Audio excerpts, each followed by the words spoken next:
एक अस्पताल जहां हर कोई बेड नंबर 12 के नाम से कांप उठता है।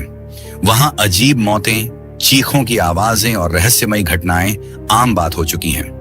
लेकिन सवाल यह है, क्या ये सिर्फ डर फैलाने वाली अफवाहें हैं या सच में इसके पीछे कोई खतरनाक सच छुपा है? जानने के लिए इस रहस्यमयी कहानी को अंत तक देखें और कमेंट में हमें बताएं, क्या आप इस बेड पर रात गुजारने की हिम्मत करेंगे? कर्नाटक के शिमोगा के व्यस्त जिला अस्पताल में वार्ड 3 के बेड नंबर 12 के बारे में एक खौफनाक कहानी है, जहां मरीजों के बारे में कहा जाता है कि वे या तो रहस्यमय तरीके से मर जाते हैं या पागल हो जाते हैं। अपनी प्रतिष्ठा के बावजूद अस्पताल के सीमित संसाधनों के कारण आपात स्थिति में इस बेड का इस्तेमाल किया जाता रहा। नर्सें अजीबोगरीब घटनाओं के बारे में फुसफुसाती रहीं और डॉक्टरों ने उन्हें निराधार अफवाह बताकर टाल दिया, लेकिन सभी सहमत थे। बेड नंबर 12 में कुछ गड़बड़ थी। अस्पताल हमेशा भीड़ भाड़ वाला रहता था।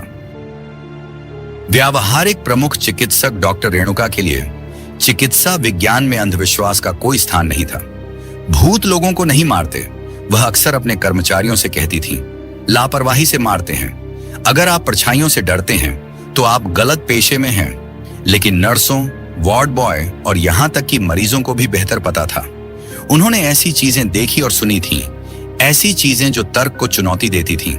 जब बेड 12 पर कोई मरीज होता था तो वार्ड में ठंडक छा जाती थी। मरीज बुरे सपने देखते थे या उन्हें ऐसा लगता था कि कोई उन पर नजर रख रहा है। बेड पर मौजूद मरीजों से जुड़े हार्ट मॉनिटर अक्सर बिना किसी कारण के खराब हो जाते थे। फिर भी बेड इस्तेमाल में रहा। आखिर उनके पास क्या विकल्प था?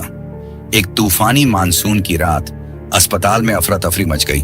30 यात्रियों को ले जा रही एक बस हाईवे पर एक ट्रक से टकरा गई। दर्जनों घायल लोग आपातकालीन वार्ड में भर गए और हर बेड मिनटों में भर गया। डॉक्टर रेणुका अपने शांत स्वभाव के बावजूद इतने सारे गंभीर मामलों को संभालने के तनाव को महसूस कर रही थी। वार्ड 3, उन्होंने नर्स स्नेहा को निर्देश दिया, हमें किसी को वहां ले जाना होगा। लेकिन बेड 12, स्नेहा की आवाज लड़खड़ा गई। इस बकवास के लिए समय नहीं है स्नेहा। हम लोगों की जान बचा रहे हैं, भूत प्रेत की कहानियां नहीं सुना रहे। गंभीर मामले को तुरंत बेड 12 पर ले जाएं। स्नेहा ने अनिच्छा से उनकी बात मान ली। मरीज सिद्धार्थ एक 34 वर्षीय सॉफ्टवेयर इंजीनियर था, जिसे सिर में गंभीर चोट और अंदरूनी चोटें लगी थीं। जैसे ही वह उसे वार्ड 3 में ले गई, स्नेहा की बेचैनी बढ़ गई। जिस क्षण सिद्धार्थ को बिस्तर पर लिटाया गया, कमरे का तापमान गिरता हुआ प्रतीत हुआ। हृदय मॉनिटर अनियमित रूप से बीप कर रहा था, हालांकि सिद्धार्थ की महत्वपूर्ण शक्तियां स्थिर थीं। यह सिर्फ दोषपूर्ण उपकरण है, स्नेहा ने खुद से कहा। हालांकि आईवी ड्रिप को समायोजित करते समय उसके हाथ कांप रहे थे।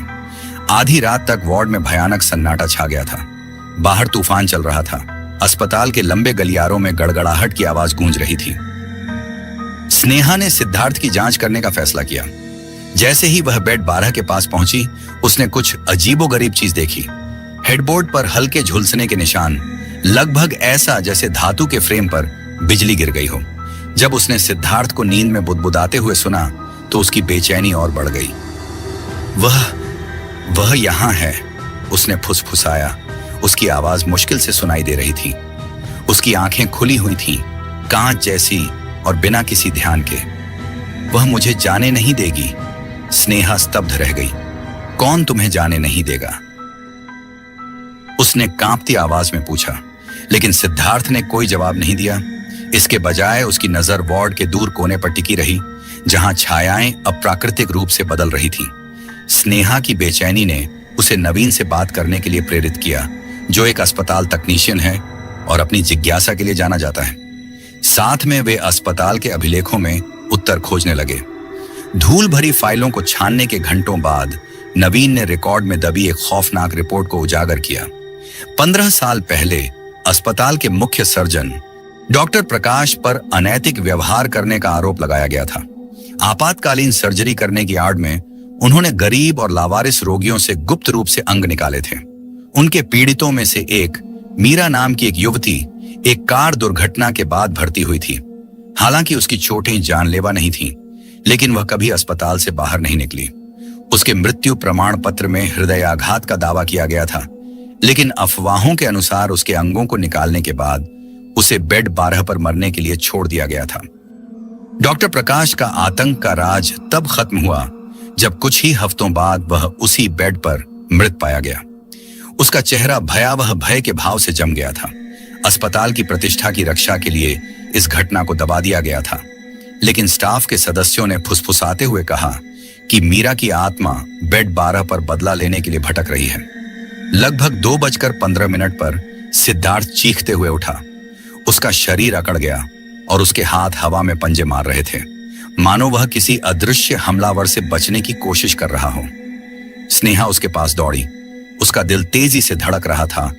सिद्धार्थ, शांत हो जाओ, तुम सुरक्षित हो, उसने उसके कंधों को पकड़ते हुए कहा।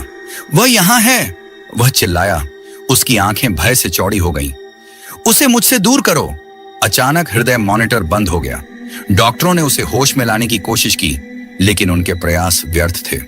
जब उन्होंने उसके शरीर को बिस्तर से उठाया तो स्नेहा ने कुछ भयावह देखा। चादरों पर खून से सने हाथों के निशान, हालांकि सिद्धार्थ के शरीर पर कोई घाव नहीं था।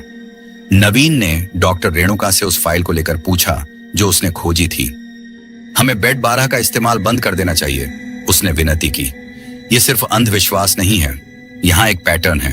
मीरा की मौत, डॉक्टर प्रकाश की मौत, उस बिस्तर पर मरने वाले हर मरीज ने दुख झेला है। डॉक्टर रेणुका हालांकि संशयी थी, लेकिन समझ नहीं पाई, न ही अस्पष्टीकृत मौतों का सिलसिला। हम इसे अलग कर देंगे, उसने अनिच्छा से कहा, लेकिन हम इसे पूरी तरह से हटाने का जोखिम नहीं उठा सकते। हम पहले से ही बहुत व्यस्त हैं। कई हफ्तों तक बेड 12 ढका रहा और इस्तेमाल नहीं किया गया।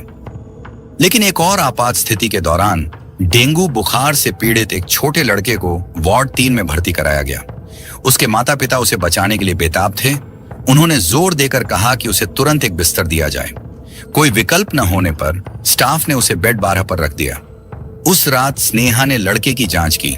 वह जाग रहा था, छत को घूर रहा था। क्या हुआ? उसने धीरे से पूछा। वह यहां है, उसने फुसफुसाया। उसने कहा कि वह मुझे जल्द ही ले जाएगी। अगली सुबह लड़का चला गया था। उसका बिस्तर खाली था। स्टाफ ने अस्पताल की तलाशी ली, लेकिन वह कभी नहीं मिला। स्नेहा बिस्तर के पास पहुंची। उसके हाथ कांप रहे थे। हेडबोर्ड पर लड़के का नाम और दर्जनों अन्य नाम उकेरे गए थे, ऐसे नाम जो दशकों से उकेरे गए थे, मीरा के अभिशाप से पीड़ित हर आत्मा को चिह्नित करते हुए। अस्पताल आज भी चल रहा है, जिसमें बेड 12 मौत और निराशा का मूक गवाह है। स्थानीय लोगों का मानना है कि मीरा की आत्मा तब तक शांत नहीं होगी जब तक उसकी कहानी नहीं सुनी जाती और न्याय नहीं मिल जाता। अस्पताल में काम करने वालों के लिए बेड 12 रहस्यों की कीमत और अपराध की कीमत की एक डरावनी याद दिलाता है। क्या आप बेड 12 में एक रात बिताने की हिम्मत करेंगे?